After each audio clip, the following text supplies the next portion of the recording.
Hi, I'm here to talk about what my top 10 favorite films of 2025 are.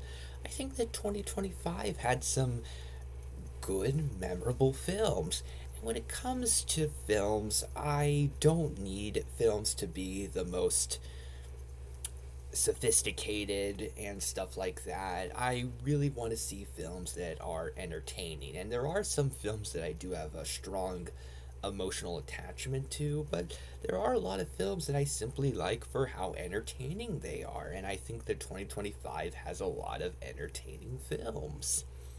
In 10th place is a Minecraft movie.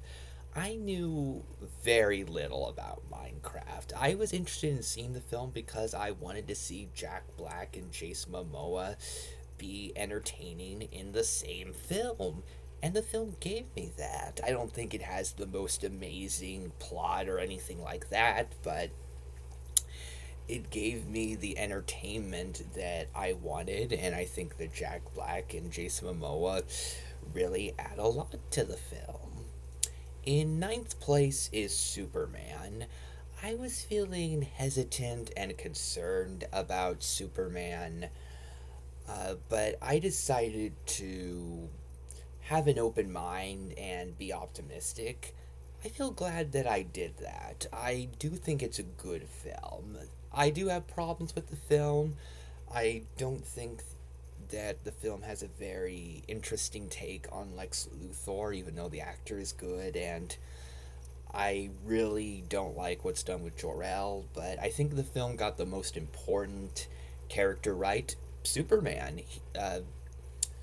The lead character is very likable. I think the film captures the heart and uh, charming stuff of Superman, and that is really good. And there's a lot of fun stuff in the movie, and there's a lot of really good stuff involving Clark's connection with his adopted family.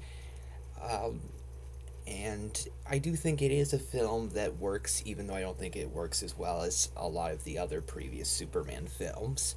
In eighth place is Captain America Brave New World, which I think is an underrated film. I haven't been a big fan of Steve Rogers in the Marvel Cinematic Universe films. I think he's too perfect of a character, and I think that Chris Evans is really likable, but I think the characterization of Steve Rogers is really boring, in my personal opinion. I really think that Captain America's been a very boring character in the Avengers films and in his own films. I think that Sam Wilson is a better lead character. I like what's done with him. There's some really fun stuff involving the antagonists, and I felt like Brave New World was more entertaining to watch than a lot of Marvel Cinematic Universe films. And I think that Brave New World uh, would be very high up there for me in terms of Marvel Cinematic Universe movies. Not at the very top, but it would be pretty high up for me. In seventh place is the Batman Ninja sequel. I did really like the first Batman Ninja film. I do like the sequel more, though.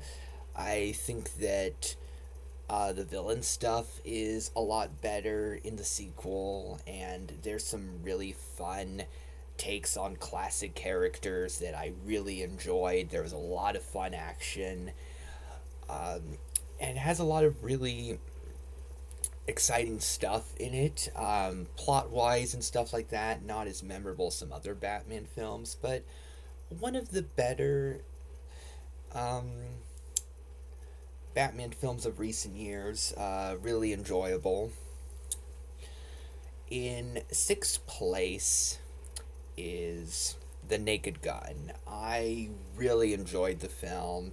I had seen the previous Naked Gun films, and I really liked Leslie Nielsen, and I think that Liam Neeson did a great job of continuing things. A lot of fun. I feel like the film was simply committed to giving audiences lots of laughs and enjoyment, and I think it succeeded so well.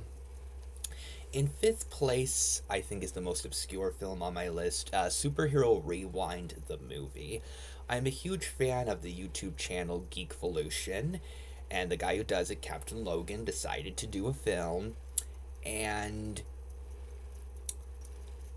I don't know if it qualifies as a fan film or what sort of qualification it is, but it is a film I think it is for a small audience, not for that many people, but I'm one of the people that would get a lot of the references, would appreciate a lot of things about it. And it is a film that has a character arc, it has a lot of really enjoyable moments. It is a really good film for me. I don't know how other people would feel about it, but it is an underrated film that I really hope gets lots of more attention and love. I think it is very strong. In fourth place, Frozen, the hit Broadway musical. Since I'm such a huge fan of the Frozen franchise, I had to see the hit Broadway musical. And seeing the first Frozen film be adapted into Broadway musical, it's not as enjoyable as the animated film or anything like that, but it is still a great experience. There's lots of really fun stuff in it. I think that Anna is fantastic in it. I like the Duke of Westinghouse getting some different stuff to do. And there's lots of impressive stuff in it. So I don't prefer it nearly as much as I prefer the animated Frozen stuff. But it is still something that I'm really glad that I saw that I think has a lot to offer. In third place is Smurfs, which I think is such an underrated film. I really do not understand why people dislike the film as much as they do.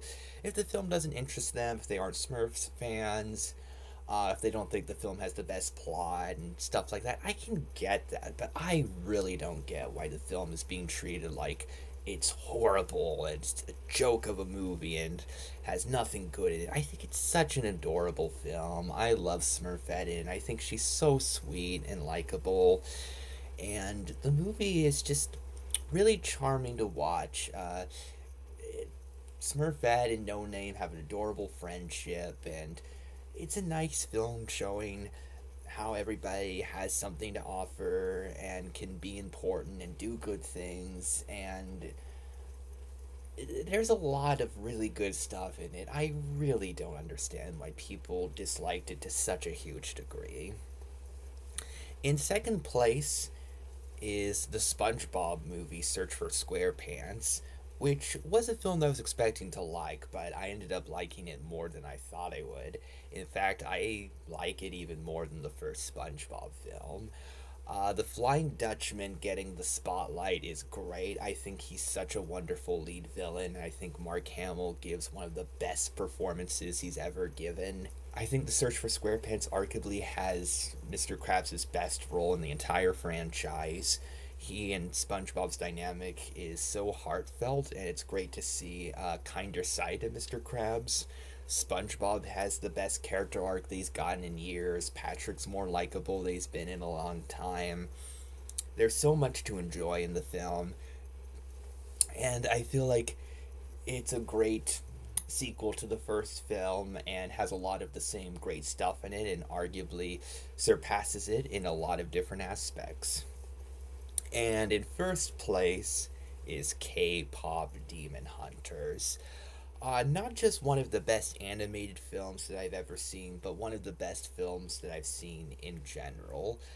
I loved K-pop Demon Hunters so much that I quickly rewatched it a bunch of times and it kept holding up for me. Rumi is possibly the best protagonist of an animated film since Elsa in Frozen 2. She is so engaging, so heartfelt, and her storyline pulls on my heartstrings every time I watch it. She is fantastic. I love her so deeply. The other characters are also really good. The animation is incredible. The songs are delightful and hold up so well. There's so much fantastic stuff in K-pop Demon Hunters. One of the most entertaining, heartfelt, and delightful films that I've seen in such a long time. And a film that is arguably better than just about anything Disney has ever done. Right up there was the height of the Frozen franchise. K-pop Demon Hunters has really dominated in the best way, and I love it so much. And feel free to let me know what you think of my list.